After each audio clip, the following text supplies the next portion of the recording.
સૌ વાલા મિત્રોને મારા જય સિયારામ. હું દુષ્યંત પાઠક શ્રી હનુમાનજી દાદાની અસીમ કૃપાથી એક નવા વિડીયો સાથે આપની સેવામાં ઉપલબ્ધ છું. તો વાલા મિત્રો, આજનું પંચાંગ, આજનો ઉપાય, આજના ઉપાયની અંદર તારીખ છે 18મી જૂન 2026 અને ગુરુવાર. પંચાંગ કહે છે જ્યેષ્ઠ મહિનો, શુક્લ પક્ષ, પુષ્ય નક્ષત્ર, વ્યાઘાત યોગ, કર્ક રાશિનો ચંદ્ર અને મિથુન રાશિનો સૂર્ય. આજે ગુરુ પુષ્ય નક્ષત્ર છે, બહુ ઉત્તમ દિવસ. અશુભ સમયની જો વાત કરું તો યમઘંટ સવારે 5:43 થી 7:24 સુધી છે. રાહુકાળ બપોરે 2:09 થી 3:51 સુધી છે. અને આ બંને અશુભ સમય કહેવાય. અશુભ સમયની અંદર કોઈ પણ પ્રકારનું શુભ કાર્ય, શુભ યાત્રા ન થાય. શુભ કાર્ય અને શુભ યાત્રા કરવા માટે કોઈ સારું ચોગડિયું, સારું મુહૂર્ત લેવાનું, જેમાં ઉત્તમ અભિજીત મુહૂર્તનો સમય બપોરે 12:01 થી 12:55 સુધી છે. આ સમયની અંદર તમે કોઈ પણ પ્રકારનું શુભ કાર્ય, શુભ યાત્રાની શરૂઆત કરી શકો. વાલા મિત્રો, આજે ગુરુ પુષ્યામૃત છે, બહુ સારો દિવસ છે, ઉત્તમ દિવસ છે, દાનનો દિવસ છે, ખરીદીનો દિવસ છે. તો તમે એનો લાભ લે. વાલા મિત્રો, હવે વાત કરીશું આજના ઉપાયની. તો આજના ઉપાયની અંદર વહેલી સવારે સ્નાન કરવા બેસો ત્યારે તમારે દૂધ અને હળદરની પેસ્ટ બનાવવાની છે. દૂધ અને હળદરની પેસ્ટ બનાવી અને નાવા બેસો ત્યારે શરીરને ભીનું કરી અને પેલી પેસ્ટ છે તે તમારા શરીર પર લગાડી લેજો. માથાના વાળમાં, પગના તળિયામાં લગાવવાની નથી. પેસ્ટ લગાવ્યા પછી તમે ચોખ્ખા પાણીથી સ્નાન કરી લેજો. પાણી ઉમેરી શકાય, સાબુ શેમ્પૂનો ઉપયોગ પણ કરી શકાય. ત્યાર પછી સ્નાન તમારું પૂર્ણ થઈ જાય, કપડાં પહેરી લો ત્યારે હળદરનું તિલક કપાળમાં અને નાભી પર કરજો. આટલું કાર્ય થઈ જાય પછી સંધ્યાકાળે પશ્ચિમ દિશા તરફનું મુખ રાખજો. શ્રી હનુમાનજી દાદાને કાગભૂષણની રામાયણજીનો પાઠ અને એક હનુમાન ચાલીસાનો પાઠ દાદાને અર્પણ કરો. અને ત્યાર પછી સૂતા પહેલાં પોતાની પથારીમાં બેસી પલાઠી વાળવાની. ઓમ કૃષ્ણાય વાસુદેવાય હરે પરમાત્મને પ્રણત ક્લેશ નાશાય ગોવિંદાય નમઃ. આ મંત્ર યથાશક્તિ જપવાનું છે.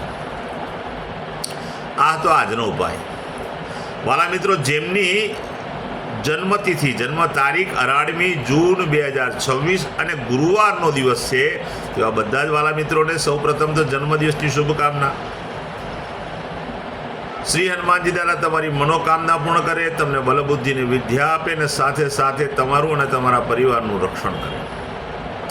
વાલા મિત્રો, ઉપાયના ભાગરૂપે મેં કહ્યું તે પ્રમાણે સ્નાન, મેં કહ્યું તે પ્રમાણે તમારે તિલક કરવાનું છે. ત્યાર પછી ગૌશાળાએ જવાનું, ગાયોની પરિક્રમા કરવાની છે. ગાયોને લીલું ઘાસનું દાન આપવાનું. તમારે ત્યાં ભોજન બન્યું હોય તે ભોજન પણ ગાયોને અર્પણ કરો.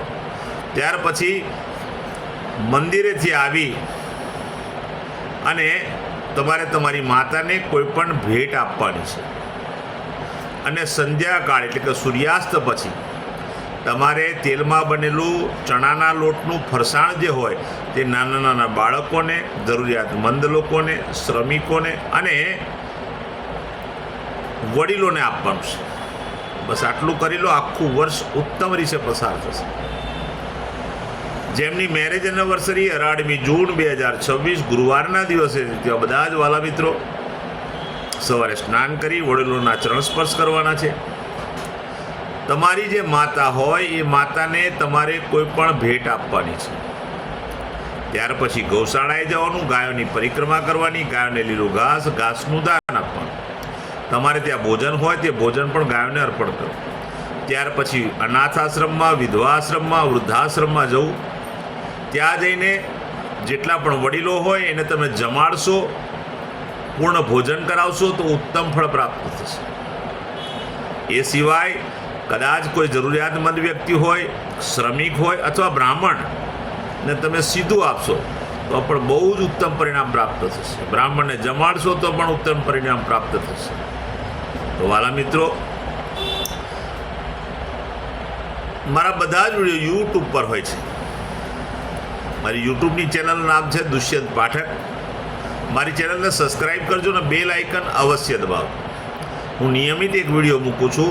આ વિડીયો તરત જ જોવા માટે જો તમે બેલ આઇકન દબાયો છે તો તમારા મોબાઈલ પર નોટિફિકેશન આવશે અને તમે મારો વિડીયો તરત જ જોઈ શકશો. મારું ઇન્સ્ટાગ્રામ, મારું ફેસબુકનું પેજ, એનું નામ પણ દુષ્યંત પાઠક છે. મારા પેજને ફોલો કરજો, લાઇક કરજો અને પ્રાર્થના કરું છું મારા વિડીયોને અવશ્ય શેર કરજો. તમારા શેર કરવાથી કોઈ જરૂરિયાતમંદ વ્યક્તિને, કોઈ સંઘર્ષમાં ફસેલા વ્યક્તિને મારો ઉપાય અથવા મારો વિડીયો જોવાથી એને ઉપાય કરવાની તક મળશે. હું નિયમિત એક વાત કહું છું કે મારો વિડીયો એકવાર જોવાથી કે એકવાર ઉપાય કરવાથી કોઈ ફાયદો નહીં થાય. નિયમિત મારા ઉપાય જોશો, નિયમિત મારા વિડીયો જોવાથી અને નિયમિત ઉપાય કરવાથી તમારા જીવનમાંથી સંઘર્ષ ઓછો થશે. નવા વિડીયોમાં ફરીથી મળીશું. આપ સૌને મારા સીતારામ.